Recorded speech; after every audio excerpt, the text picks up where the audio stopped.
ভিডিওটা একবার নতুন অভিজ্ঞতার জন্য। তো অনেকে আছে যে ইমোতে কল দিয়ে বলে যে আমার এই নাম্বার ইমো আছে, তো এই নাম্বারটা সেভ করে রাখিস।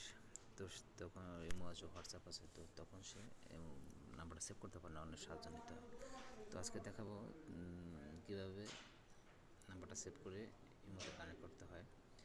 তো সেটাই দেখবো আজকে। তাহলে এটা আমার ভিডিওটা দেখার পরে আপনারা নিজে নিজেই আপনার এই নাম্বারটা সেভ করতে পারবেন, অনেক সাহায্য নিতে হবে না। আচ্ছা, এখন আমরা যাচ্ছি। তো এই মুহূর্তে যাই, প্রথমে এই মুহূর্তে গিয়ে তারপর উপরে মানুষের মতো আইকন আছে, থ্রি ডট, ওখানে চাপ দেবো। ওখানে চাপ দেওয়ার পরে এই যে নিউ কন্ট্যাক্ট আছে, নিউ কন্ট্যাক্টের চাপ দিয়ে তারপরে আপনি এখানে নাম্বারটা প্রেস করবেন।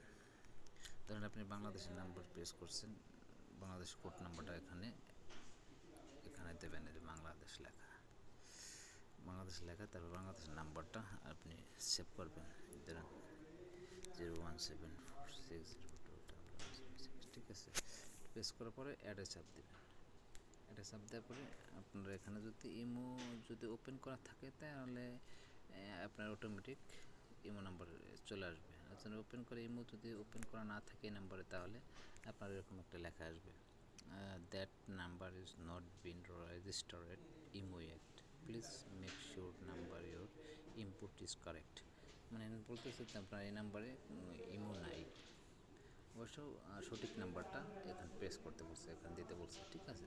তো নাম্বারটা দেখবেন যে কোনো ভুল আছে কি না, তাহলে আবার ট্রাই করবেন, ঠিক আছে। ইমো যদি না থাকে তাহলে আপনার ইমো আসবে না, আর যদি ইমো থাকে তাহলে অটোমেটিক এখানে অ্যাডে চাপ দিলে আপনার অটোমেটিক চলে আসবে ইমো।